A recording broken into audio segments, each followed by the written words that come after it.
Hello friends, आज का हमारा टॉपिक है यंत्र।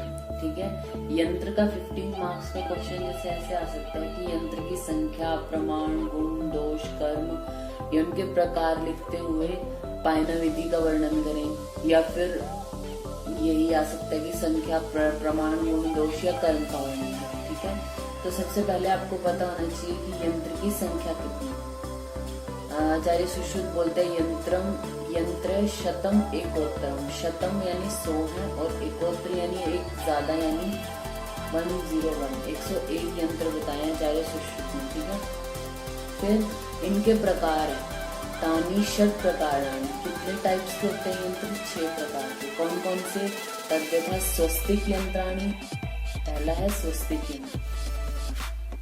फिर है संदंश यंत्र, पहले एसएस वाले आएंगे। स्वस्तिक यंत्राणी, संदंश यंत्राणी, ताल यंत्राणी, नाड़ी यंत्राणी, शलाका यंत्राणी, उप यंत्राणी च इति। देखो, अगर आप इसको वैसे याद करते हो, अगर यूं सोचो कि श्लोक नहीं याद करना, तो वैसे भी नाम याद करने पड़ेंगे, तो बस उनके पीछे ये यंत्राणी लगाना है। स्वस्तिक यंत्राणी, संदंश यंत्राणी, ताल यंत्राणी, नाड़ी यंत्राणी, शलाका यंत्राणी, उप यंत्राणी च इति। ठीक है, इससे थोड़ा जो आप लिखोगे आपकी प्रेजेंटेशन ज्यादा अच्छी लगती है अगर आप श्लोक में लिखते हो तो। ठीक है, तो ये हो गए 6 प्रकार के यंत्र। अब ये 101 होते हैं टोटल, लेकिन इनके टाइप्स है 6। ठीक है, तो अब कौन कौन से कितने होते हैं? ये एक श्लोक है, श्लोक मोस्टली सब अवॉइड करते हैं कि नहीं याद होगा इस तरीके से, तो मैंने इसको अलग फॉर्म से लिखे कि अगर आपको स्वस्तिक यंत्राणी यानी स्वस्तिक यंत्र पता हो कितने हैं, चतुर्विंशति यानी 24 होते हैं स्वस्तिक यंत्र। संदंश यंत्राणी, संदंश कितने होते हैं? 2 होते हैं। ताल यंत्र कितने होते हैं? 2। और विंशतिर नाड्या, नाड़ियां कितनी होती हैं? जो नाड़ी यंत्र होती है 20। अष्टविंशति शलाका, जो शलाका है होती है अष्टविंशति मतलब 28। और पंचविंशति उपयंत्राणी यानी 25। तो अगर आप इसको जैसे एग्जाम में लिख के आते हो तो आप इसको ऐसे नहीं लिख के आओगे। तब तक चतुर्विंशति स्वस्तिक यंत्राणी, इसके आगे लिखना है आपने 2 संदंश यंत्रे, 2 ताल यंत्रे, विंशतिर नाड्या, अष्टविंशति शलाका और पंचविंशतिर उपयंत्राणी। ठीक है, ये आपको याद करने के लिए कि आपको बड़ा ऐसे इसको देखोगे तो ये लगेगा श्लोक याद नहीं होगा। तो आपको संदंश यंत्र 2 होते हैं तो इसको 2 लिखना है बस। 2 संदंश यंत्राणी, 2 ताल यंत्रे, विंशतिर नाड्या। ठीक है, तो ये हो गए हमारे जो यंत्र है उसका इंट्रोडक्शन, की उसकी संख्या कितनी है, प्रकार कितने हैं और हर टाइप कितने कितने मतलब उसकी संख्या होती है। अब हम पढ़ते हैं इसके प्रमाण।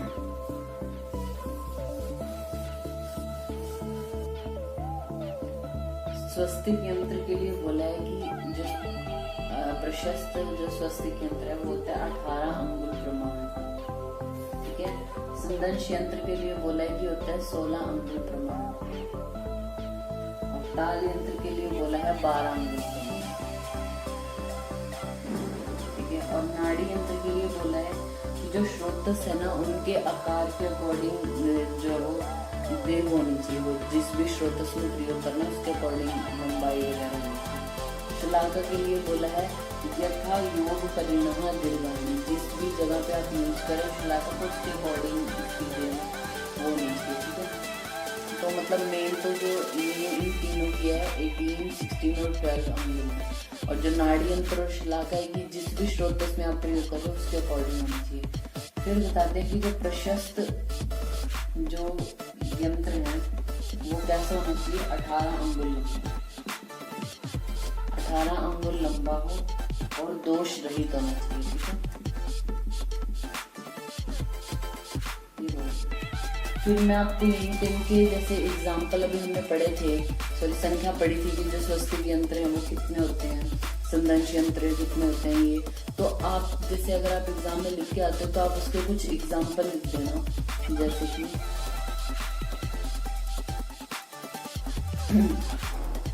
स्वस्तिक यंत्र है, स्वस्तिक यंत्र के एग्जाम्पल जैसे कंक मुख, काक मुख, सिंह मुख, मार्जर, द्वीपी मुख, ये सारे क्या हैं, स्वस्तिक यंत्र के। जो स्वस्तिक यंत्र हैं ये मेनली जो पक्षी या पशु होते थे ना, हिंसक पशु, उनकी आकृति जैसे बनाते होते थे, उनके मुख की आकृति के अकॉर्डिंग, तो उसी के नाम पे इनका नाम लिखा जाता है। जैसे सिंह मुख, कंक मुख, काक मुख, मार्जर मुख, नंदी मुख, ठीक है। ये हो गए स्वस्तिक यंत्र। संदंश यंत्र हमारे हमने पढ़े हैं कि 2 होते हैं। कौन से? सनिग्रह और अनिग्रह। फिर आता है ताल यंत्र। ताल यंत्र भी 2 प्रकार के पढ़े थे हमने, एक ताल और द्विताल, ठीक है। फिर नाड़ी पढ़ी थी हमने 20, विंशतिर नाड्या। तो इसमें जो नाड़ी है वो कौन सी हो सकती है? जैसे सनिरुद्ध गुद यंत्र है, अलाबु यंत्र है, श्रृंग है, निरुद्ध प्रकश यंत्र है, भगंतर यंत्र है, अर्शो यंत्र है, उत्तरवस्ती यंत्र जो धूम है, वो सारे आएंगे नाड़ी यंत्र में। फिर आते हैं शलाका। शलाका हमने पढ़ी थी 28, अष्टविंशति, ठीक है। जो शलाका है उसके एग्जाम्पल में आप क्या लिख सकते हो? जैसे मूत्र मार्ग शोधन शलाका होती है, अंजन शलाका होती है, गंडू पद्ममुखी, मसूर दाल के समान, सर्प फणमुखी होती है, बडिश मुखी होती है, ठीक है। तो आप इनके कुछ कुछ एग्जाम्पल डाल सकते हो।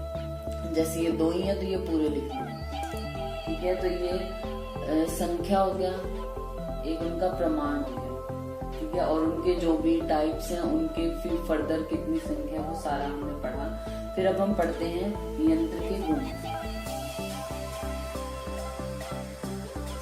जो यंत्र है उसके गुण क्या है? संहितानि यंत्राणि हर्ष लक्षण मुखानि च सुदृढ़ानि सुरूपाणि सुग्रहणी च कार्य। इसके जो गुण है वो क्या है? संहितानि, संहित होने चाहिए, मतलब सम प्रमाण में होने चाहिए। जो भी शास्त्र में उसका प्रमाण बोला है, जैसे स्वस्तिक यंत्र 18 गुण के बोले तो वो उस प्रमाण के अकॉर्डिंग होने चाहिए। खर होने चाहिए, सलक्षण मुख वाले होने चाहिए, सुदृढ़ानी, सुरूपाणी और सुग्रहणी।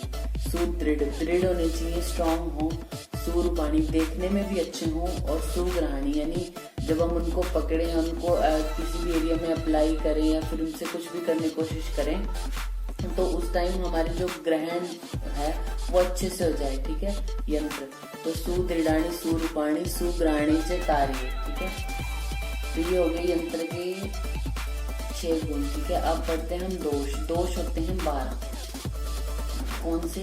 तत्र अति स्थूलम। कोई भी इंस्ट्रूमेंट होगा, आप इसको 12 के 12 आपको कैसे याद होंगे कि जैसे कोई इंस्ट्रूमेंट होगा या तो वो ज्यादा स्थूल यानी ज्यादा थिक है तो अति स्थूलम, असारम बिल्कुल सार ही नहीं है कुछ, मतलब बिल्कुल थिन है, ये अति स्थूल का अपोजिट है असार। अति स्थूलम असारम, अति दीर्घ लंबाई ज्यादा होगी तो जैसे अगर आपको एकदम वो ज्यादा डीप चला जाएगा तो अति दीर्घम। अति हर्ष होगा तो जहां तक आप उसको यंत्र को अपने इंस्ट्रूमेंट को पहुंचाना चाहते हैं वो नहीं पहुंचेगा, अति हर्ष। अग्राही और विषमग्राही, ग्रहण होगा ही नहीं, आप उसको अच्छे से पकड़ ही नहीं पाओगे, और विषमग्राही पकड़ोगे भी तो ढंग से कोई चीज को वो ग्रैप्स नहीं करेगा, ठीक है। और वक्रम, वक्र मतलब होगा टेढ़ा, शिथिल होगा, अत्य उन्नतम मतलब ज्यादा ही उन्नत हुआ होगा तो। और फिर आता है मृदु कीलम, जो उसके स्क्रू वगैरह है वो मृदु होंगे, ढीले हुए होंगे। मृदु कीलम, मृदु मुखम, मृदु पाशम इति 12 यंत्र दोष है, यानी जो यंत्र के दोष हैं वो होते हैं 12। यंत्र के गुण हमने पढ़े 6। इस तरह हमने संख्या, प्रमाण, गुण, दोष पढ़ लिया। अब हम पढ़ते हैं यंत्र के कर्म।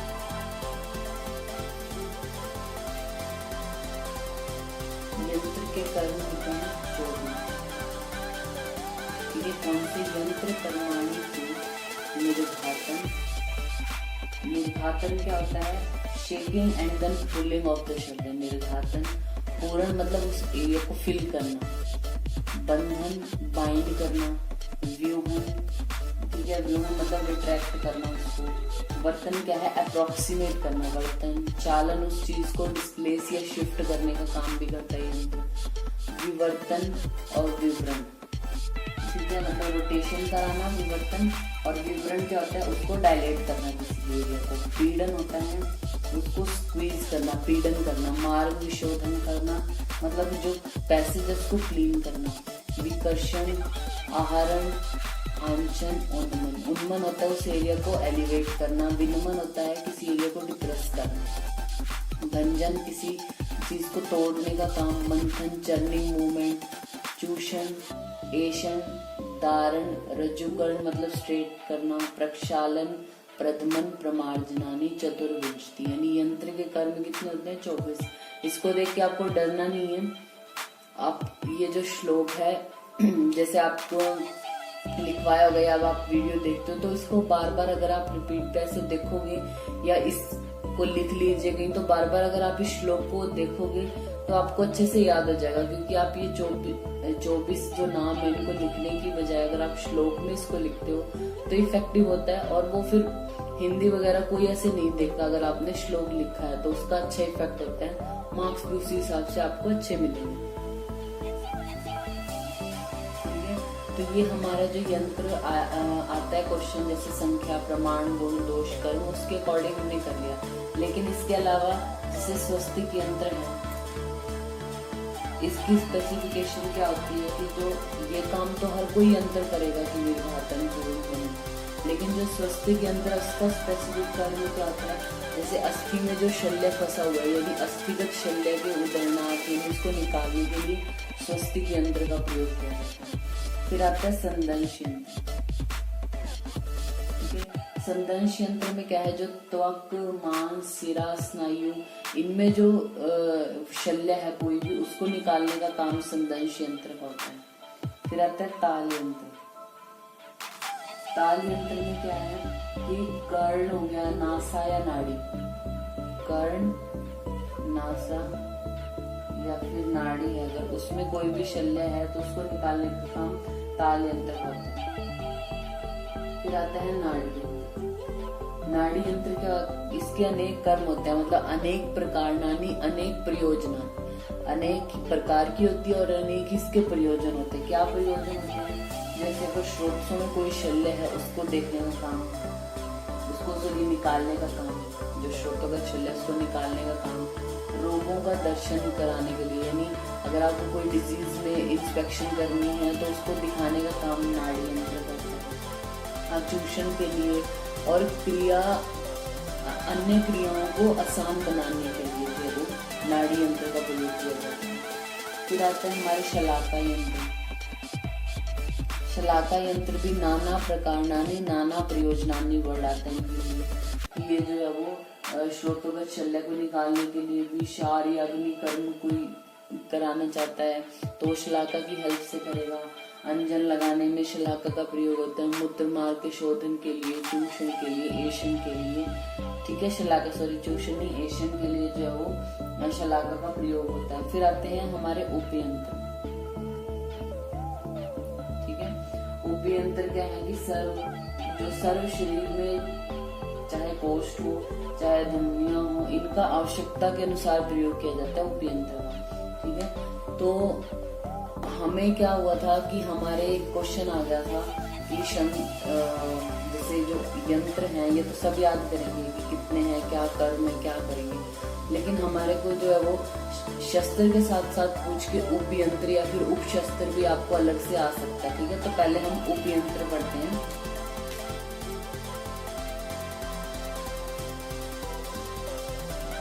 उपयंत्र होते हैं 25। ठीक है, तो मैंने इनकी अलग से कैटेगरी बनाई, जैसे रस्सी, वेणी, पट, चर्म और वस्त्र। ठीक है, ये अलग कर लेना।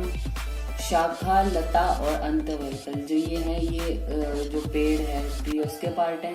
फिर ये अंगुली, जीवा, दंत, मुख, नख, बाल और पानी तक। ठीक है, फिर आता है अग्नि, शार और भेषज, अयस्कांत, अश्वकंटक, मुद्गर और अष्ठिलाश्म, ये अलग है। हर्ष, प्रवाहन और स्थिरन। ठीक है, तो ये हो गया हमारे 25 उपयंत्र।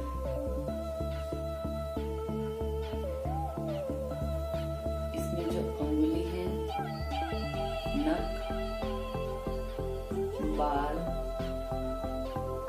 अग्नि और शार, जो स्टार लगे हैं, अग्नि, क्षार, अंगुली, नख और बाल, ये दोनों उपयंत्र भी होते हैं और अनुशस्त्र भी होते हैं। तो वायु में ऐसा पूछ सकते हैं कि अंगुली, नख, बाल, अग्नि और क्षार जो है वो ये दोनों है, उपयंत्र भी है और अनुशस्त्र भी है। ठीक है, इनके गुण, दोष, ये जो संख्या है जरूर याद रखनी है अच्छे से, क्योंकि शस्त्र और यंत्र में कंफ्यूजन हो जाती है। तो याद रखने के लिए जैसे यंत्र हम ये लिखते हैं, ये क्या है 6 की तरह बन रहा है, तो ये इसके गुण है और इसके जस्ट डबल होते हैं इसके दोष, 12। गुण है 6 और दोष होते हैं 12। ठीक है, तो ये हो गया हमारा यंत्र।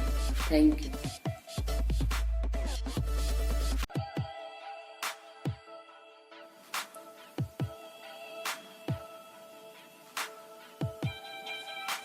हेलो फ्रेंड्स, आज का हमारा टॉपिक है शस्त्र, जो 15 मार्क्स के लिए आ जाता है। जैसे कि शस्त्र के जो संख्या, प्रमाण, गुण, दोष, कर्म, इनका वर्णन करते हुए साथ में आ जाता है कि पायना विधि लिखो। ठीक है, कई बार 5 मार्क्स में भी पूछ लेते हैं कि शस्त्र कौन से हैं, या अनुशस्त्र आ जाता है 5 नंबर में, या फिर इसके गुण या दोष पूछ सकते हैं। ठीक है, लेकिन मैं आपको बता रही हूँ 15 मार्क्स के अंदर जिसके जो वो सारे जो टॉपिक है शस्त्र के, कि उसकी संख्या, गुण, दोष, ये सारे कवर हो जाते हैं। तो शस्त्र जो है वो आचार्य सुश्रुत के अनुसार होते हैं 20 और आचार्य वाग्भट के अनुसार होते हैं 26। 20 कौन से हैं? विंशति शस्त्राणि तद्यथा मंडलाग्र, कर पत्र, वृद्धि पत्र, नख शस्त्र, मुद्रिका, उत्पल पत्रक, अर्धधार, सूची, कुशी पत्रक, आटी मुख, शरारी मुख, अंतर्मुख, त्रिकुर्च, कुठारिका, व्रीहि मुख, आरा, वेतस पत्र, बडिश, दंत, शंकु, ऐषण इति। ठीक है, तो अगर आपको श्लोक में करना है श्लोक में कर सकते हो, वरना हिंदी में ये याद करनी है 20 जो शस्त्र इनके नाम। ठीक है, फिर आचार्य वाग्भट ने क्या है, ये 20 मानने के बाद 6 एक्स्ट्रा कौन से बोले हैं? कर्ण वेदन शस्त्र, वेदना शस्त्र, सर्पस्य, कर्तरी, कुर्च और खज शस्त्र। ठीक है, इनके एक्चुअली श्लोक याद करने से क्या बेनिफिट होगा, जैसे इसके जो कर्म बताएंगे अभी शस्त्र के, तो आपको वो सीरीज से, जैसे श्लोक में ये लिखे है ना, वो सीरीज से आपको अच्छे से याद हो जाएंगे। वरना अगर हिंदी में याद करते तो थोड़ा आगे पीछे अगर कोई भी होगा तो कर्म जो है वो गलत होने के चांसेस होते हैं। तो अगर आप ये श्लोक याद करोगे तो फायदा होगा आपको। जैसे पहले मैंने संख्या वाला टॉपिक आपको बता दिया। ठीक है, पहले मैं इनके बता रही हूँ आपको कर्म। ठीक है, इसमें जो मंडलाग्र है और कर पत्र, यानी पहले जो 2 है, ये 2, ये क्या कराते हैं? छेदन और लेखन का करते हैं। ये मैं शॉर्ट में लिख लूं, छेदन और लेखन। जो पहले 2 हैं, पहले 2 कराएंगे, छेदन और लेखन। फिर आते हैं नेक्स्ट जो 5 हैं, मतलब वृद्धि पत्र, नख शस्त्र, मुद्रिका, उत्पल पत्र और अर्धधार तक। ठीक है, अर्धधार यहाँ तक, यानी ये 5 है जो ये क्या कराते हैं? छेदन और भेदन। ठीक है, फिर आता है इससे आगे जो सूची है, जैसे सूची पत्रक, कुशी पत्रक, आटी मुख, शरारी मुख, अंतर्मुख, ये मुख वाले हैं जो आटी मुख, शरारी मुख, अंतर्मुख, त्रिकुर्च तक। ठीक है, ये त्रिकुर्च तक जो ये 6 हैं, ये क्या कराते हैं? रक्त का विश्रावन।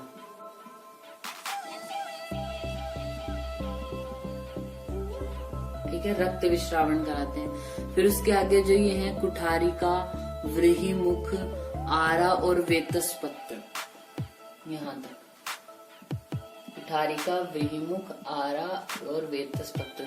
जो ये 4 हैं, ये क्या कराते हैं? वेदन।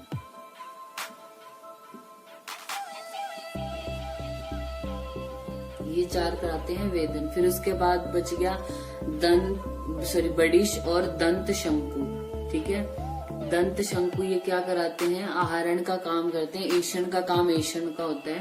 फिर आता है सूची, जो होता है ना इनमें, ये सूची है जो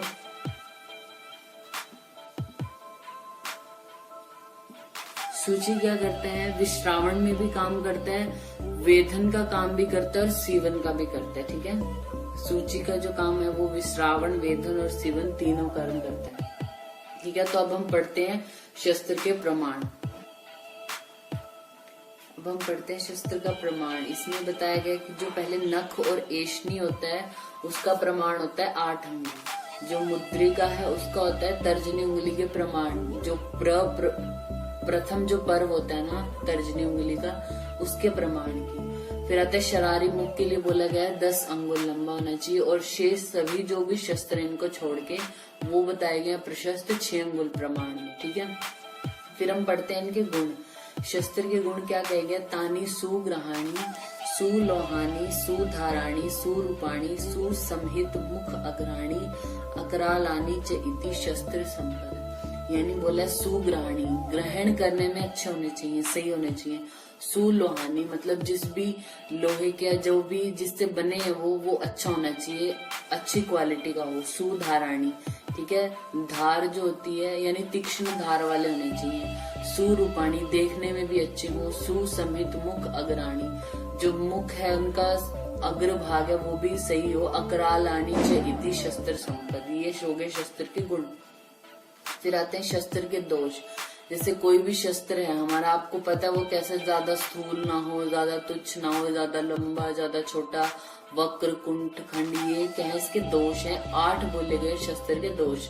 तत्र वक्रम, वक्र यानी टेढ़ा नहीं होना चाहिए। कुंठम, कहीं से खराब ना हो। कुंठम, खंडम, खंड टूटा हुआ ना हो। खर धार ना हो। अति स्थूलम, अति तुच्छम, अति दीर्घम, अति हर्षु, इत्ते अष्टो शस्त्र दोषा, ठीक है। तो ये 8 जो बोले गए हैं ये शस्त्र के दोष बोले गए हैं। फिर उसके बाद मैंने आपको शस्त्र के कर्म तो बता दिए थे उसके श्लोक के साथ साथ। तो जैसे अगर आप एग्जाम में आपके आता है शस्त्र कर्म के बारे में भी, तो अगर आप उसका श्लोक जैसे अगर आपने लिखा हो अगर शुरू में नंबरिंग में, तो फिर जैसे मंडलाग्र या कर पत्र जो पहले आप 2 लिखोगे वो आपको लिखने में बहुत इजी हो जाएगा कि पहले जो 2 हैं उनमें छेदन और लेखन करा, लेकिन पहले 2 आपको याद होने चाहिए एक्चुअली कि कौन से थे, मंडलाग्र या कर पत्र। और अगर आप इसको नॉर्मली ऐसे याद रख सकते हो तो ऐसे याद रख लो कि मंडलाग्र कर पत्र में छेदन और लेखन है। फिर अगले जो 5 है वृद्धि से लेके अर्धधार तक उनमें भेदन और छेदन होगा।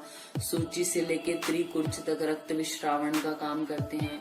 कुठारिका से वेतस पत्र तक जो है वो 4 वो वेदन करते हैं। बड़ी और दंत शंकु आहरण का, और एशन जो एशनी है वो एशन का काम करेगी। और सूची जो है वो हमारे 3 कर्म करती है, विश्रावण भी, वेदन भी और सीवन में भी हम काम लेते हैं सूची को, ठीक है। फिर इसके बाद कई बार 15 मार्क्स में शस्त्र के साथ पूछ लेते हैं पायना विधि।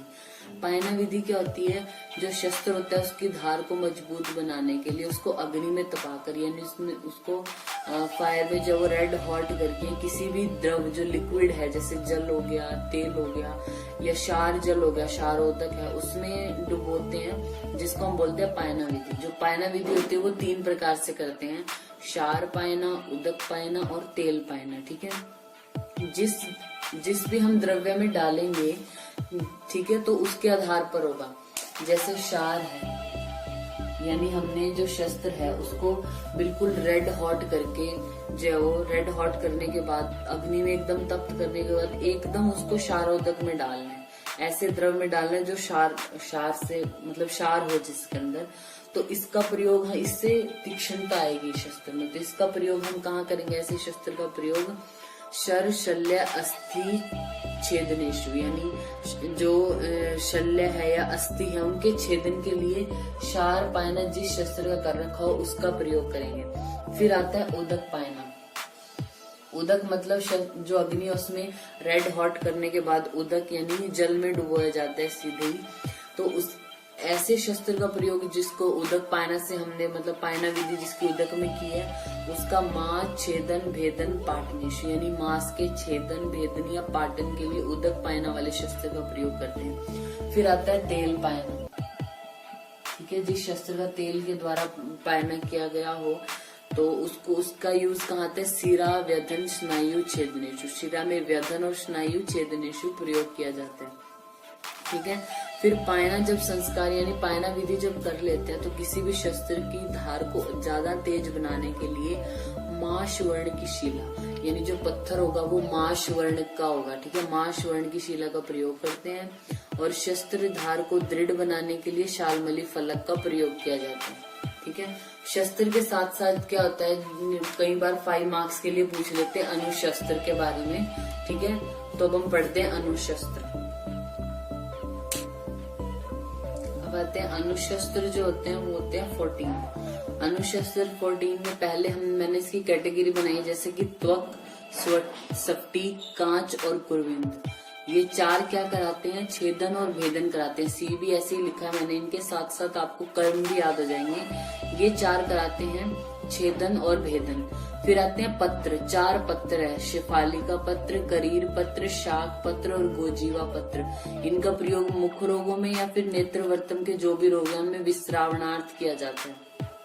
फिर आता है जलोका, अग्नि और क्षार, अंगुली और बाल। अंगुली और बाल का प्रयोग किया जाता है एशनी के अभाव में। अगर शस्त्र जो एशनी है हमारा, जैसे लास्ट हमने पढ़ा था दंत, शंकु, एशन इति, तो एशनी के अभाव में अंगुली या बाल का प्रयोग किया जाता है। नख जो है वो क्या काम करता है? छेदन का भी, भेदन का भी, आहरण या और भी जो भी शस्त्र कर्म है जो पॉसिबल है वो हम नख से कर सकते हैं। ठीक है, ये क्या होता है?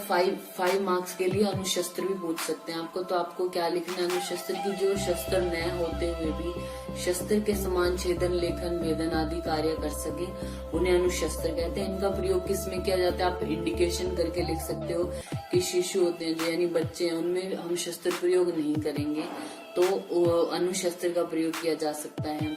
या फिर अगर शस्त्र का अभाव हो तब अनुशस्त्र का प्रयोग करते हैं।